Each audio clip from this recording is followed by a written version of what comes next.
Okay. Okay. So I wanted to make videos on my mental health for a long time, but I've kind of been in the thick of it, so it's been hard to do anything about it. Hey, welcome. It's me, Ricky. Yeah. I guess in this video, I just kind of wanted to talk about what I'm feeling right now, June 3rd, 2019, 2:23 p.m. A little while ago, I went to speak with someone because I felt really, really low. Like I was starting to get really bad panic attacks and my anxiety was through the roof. And I think that's because I've felt so out of control. I've felt so overpowered by my brain. Like my emotions and like what's going on in here, it takes me over. And it's like I've never been able to like control my thoughts or like control how I feel. Like it's just I feel it and I'm there. Or like I think it and I'm there. I have a really hard time pulling myself out of it and coming down from that emotion. And I always thought like I either experience my emotions and I'm experiencing this a lot more and a lot more intensely than other people, or I cannot cope the same way as other people. Like I don't have the same coping skills or I don't have the same whatever it is that people have to bring them down or to say like no, like I don't need to feel that or like, no, that's silly or something. Like I didn't have that. And so it's kind of made me want to learn and want to know I'm in control. I'm in control of this, like not you, not you. Even though I am you. And I don't know. I've kind of came to the conclusion myself, like I kind of knew I had social anxiety. That was the one that seemed to be like the strongest. And then I kind of knew I've always been like a low mood kind of depression. And then like just kind of going to the doctors as I was going through high school and kind of my young teen-ish years. Go to the hospital and I was on medication. I was put on medication for like depression and anxiety, and I saw my doctor. And through those, I kind of realized I had generalized anxiety disorder as well. And it was just like these were just my own theories too. I was never actually diagnosed with these things. I was just kind of like, okay, what's happening? I was trying to piece together things, right? I've always kind of been in denial, I think. Like I've never wanted to accept that I'm not mentally healthy. I've always told myself that I'm okay, or like, no, I can deal with it. Like even if I'm not okay, I can deal with it. I'll deal with it. I'll just keep pushing and it's fine. And it's like I kind of dismissed all of those feelings as like I dismissed how much they were affecting me and I dismissed how serious they were because I don't think I could really admit to myself it was that serious. Like that's terrifying, to be like I am mentally ill. I am mentally ill. Like that's a terrifying thing. When you feel like your brain isn't normal, doesn't work right, or that other people, why can they do these things and I can't? What's wrong with me? So it's hard. And it's hard coming to terms with these things, realizing these things about yourself, and realizing, why you think and act certain ways.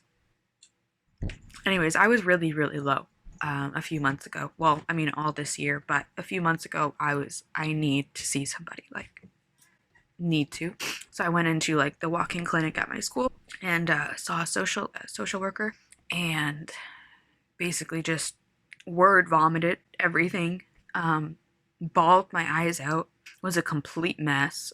So she set me up to see the doctor there to assess the medication because I have been on medication, but obviously it's not really working.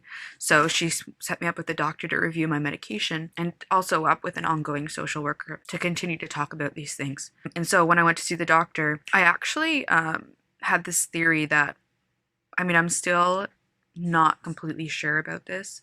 I had this theory that I actually had ADHD. So I went to the doctor and she said, okay, let's get some psychoeducational testing done. I went and saw someone and I got my testing done. I met with the psychologist, I did my tests, and I got my report back. And it was, he brought me through the report and I was crying. So here we are, the point of the video. Actually being like diagnosed, well, diagnoses of are possible. Or to have a professional opinion, like not just your own head or your own brain. You have a professional saying you probably have generalized anxiety disorder, social anxiety disorder, major depressive disorder, and also post-traumatic stress disorder. But his opinion was that I did not have ADHD.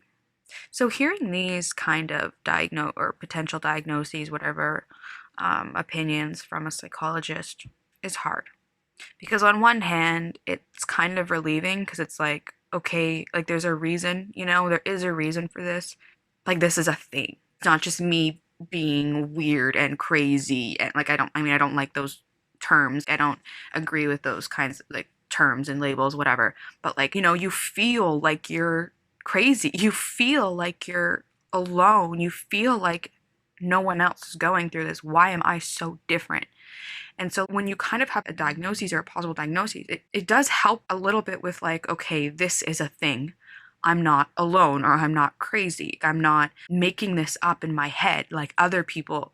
Enough other people have had this or dealt with this that it's a thing written in like, So in that way, it's kind of makes you feel better. But the reality of it and coming to terms with what that means about yourself, the PTSD diagnosis kind of kicked me in the gut a bit because I don't like saying I had a bad childhood because I know that a lot of people have gone through so many more terrible things than I have. But it wasn't a good childhood, I guess you could say. And I was living in quite a tumultuous, if that's the right word, environment where I didn't feel safe. Things were kind of insecure. I didn't feel secure in my home.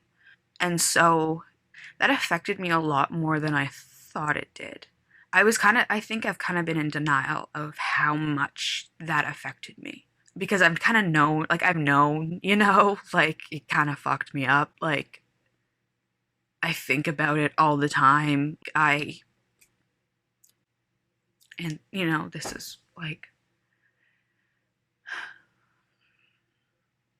I didn't realize, like, I think I was in denial because I didn't want to realize how bad it was, or like, I felt, okay, I felt weak. I feel weak. I feel stupid. Why did it affect me so much? Why couldn't I just get over it? Like, why? How come some people can go through worse things and be okay, or like deal with it?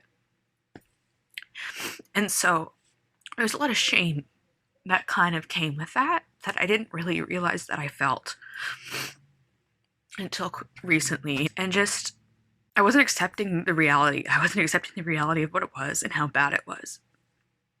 And so kind of when I got these, diagnoses or whatever, it was just like here it is, you have to deal with, like, it was right in my face. And then I thought about it a lot. And just kind of realizing how deep everything is going and trying to come to terms with that. Coming to terms with, like, I have to sit in the emotion, and I have to sit in things that I'm so afraid of. Realizing when I'm neglecting myself, realizing when I am not putting myself first, realize when I'm not doing what I want. And it's like I have to stop and make the shift in my brain and say, okay, Brooke, is this what you want?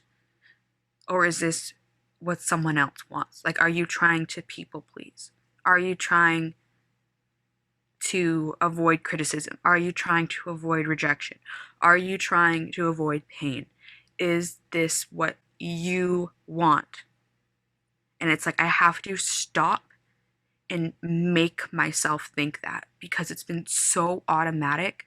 Like I've been so fearful of hurting others, of rejecting, of being rejected, of being not liked, of being embarrassed, of being, just not good enough, not good enough. I don't, like, I don't know who I am. I don't have a sense of self. I don't know what I want to do. And I'm 25. I'm 25 and I don't have a sense of self. Like, I don't know what I like. I don't know.